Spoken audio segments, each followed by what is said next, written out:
핵심지가 식었다. 강남이 무너졌다는 얘기가 아닙니다. 더 중요한 변화는 서울 부동산이 이제 한 방향으로 오르는 시장이 아니라는 겁니다.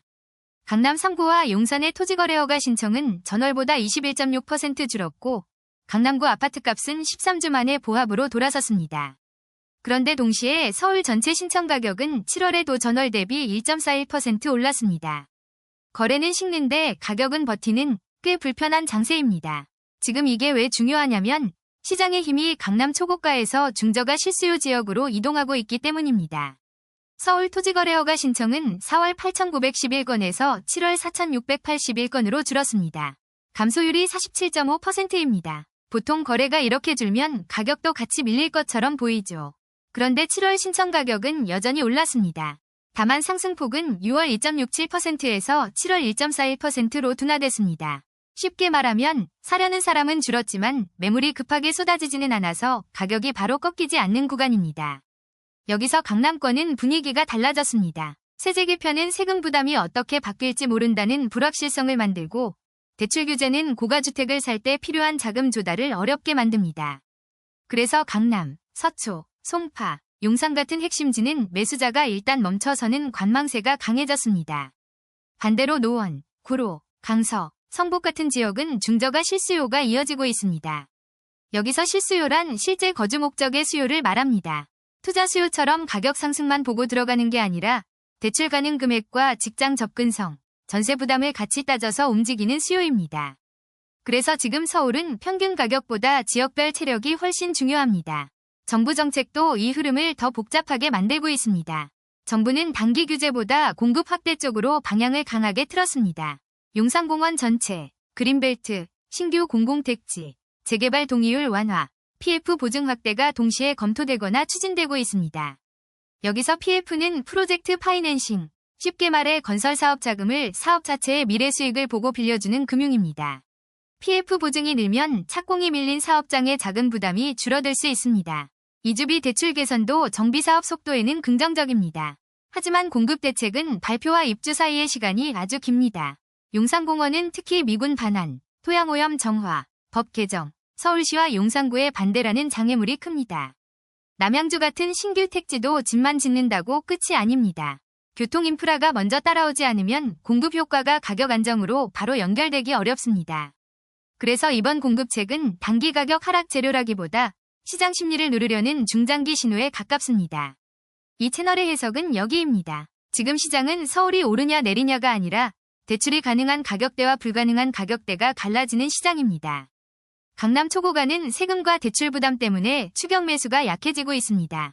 반면 강서, 성북, 노원, 구로, 서대문, 장인뉴타운처럼 가격 부담이 상대적으로 낮고 교통이나 정비사업 기대가 있는 곳은 단기 수요가 유지될 가능성이 있습니다. 다만 이 역시 무조건 좋다는 뜻은 아닙니다. 거래량이 얇은 상태에서 가격이 오르는 지역은 작은 매수세에도 가격이 튈 수 있고 반대로 대출 관리가 다시 강화되면 바로 숨이 막힐 수 있습니다. 대형 오피스텔도 따로 봐야 합니다. 서울 대형 오피스텔 가격은 1년 새 8.6% 올랐습니다. 특히 서남권 오피스텔 지수 상승이 두드러졌습니다. 소형 원룸형 오피스텔과 달리 넓은 평형이고 학군이나 업무지 접근성이 있는 상품은 아파트 대체제로 수요가 붙고 있습니다. 아파트가 너무 비싸졌을 때 비슷한 생활권에서 넓게 살 수 있는 대안으로 보는 겁니다. 건설주나 시행 관련 투자도 마찬가지입니다. PF 완화가 모두에게 같은 호재는 아닙니다. 부채 비율이 낮고 착공 물량이 있는 회사 또는 주택 경기 말고도 비주택 성장 동력이 있는 회사를 구분해야 합니다.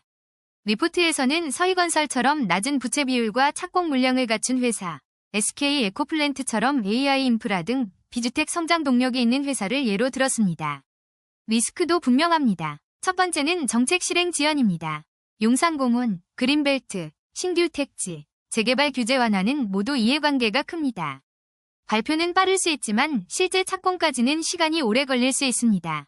두 번째는 세제 개편 불확실성입니다. 국민 45%가 세제 개편안이 부동산 시장에 부정적 영향을 줄 것으로 봤고 여권 내부에서도 비거주 1주택 장기보유 특별공제 폐지의 보완론이 나왔습니다. 정책이 흔들리면 매도자와 매수자 모두 움직임을 늦출 수 있습니다. 리포트 이후 참고 데이터로 보면 용산구와 강동구, 송파구, 서초구 등 일부 고가 또는 핵심 지역의 단위 면적 가격은 하락 신호가 섞여 있습니다. 반면 마포구는 7.34%, 강서구는 2.43%, 관악구는 1.72% 상승으로 나타납니다. 이 데이터만으로 시장 전체를 단정하면 안 되지만 오늘 리포트의 결론, 즉 고가 핵심지는 쉽고 일부 실수요 지역은 버티는 흐름과는 방향이 맞습니다. 금리 쪽에서는 미국 10년물 금리가 4.68% 수준이고 원달러 환율은 1,420원대입니다. 금리와 환율이 높게 유지되면 대출 부담과 투자 심리에는 계속 압박입니다. 그럼 지금 어떻게 대응해야 할까요? 첫째, 강남 초고가 주택은 급하게 따라붙기보다 세제한 확정, 매물 증가, 실제 거래 가격을 확인해야 합니다. 둘째, 중저가 지역은 이름만 보고 사는 게 아니라 역세권, 신축 또는 준신축, 전세 수요, 정비사업 속도를 같이 봐야 합니다. 셋째, 오피스텔은 소형 임대형과 대형 주거 대체형을 완전히 나눠봐야 합니다. 넷째, 건설주와 시행 관련 자산은 정책 수혜보다 재무 안정성이 먼저입니다. 결론은 하나입니다. 가격 급락보다 지역별 양극화가 먼저 올 가능성이 높습니다. 매물이 급증하지 않는 한 서울 전체가 한 번에 무너질 가능성은 낮지만 대출이 막히거나 세부담이 커지면 고가주택 중심 조정 압력은 커질 수 있습니다. 이 영상은 투자 정보 제공 목적이며 투자 판단의 최종 결정은 반드시 본인이 해야 합니다. 구독과 좋아요로 다음 부동산 흐름도 함께 보세요.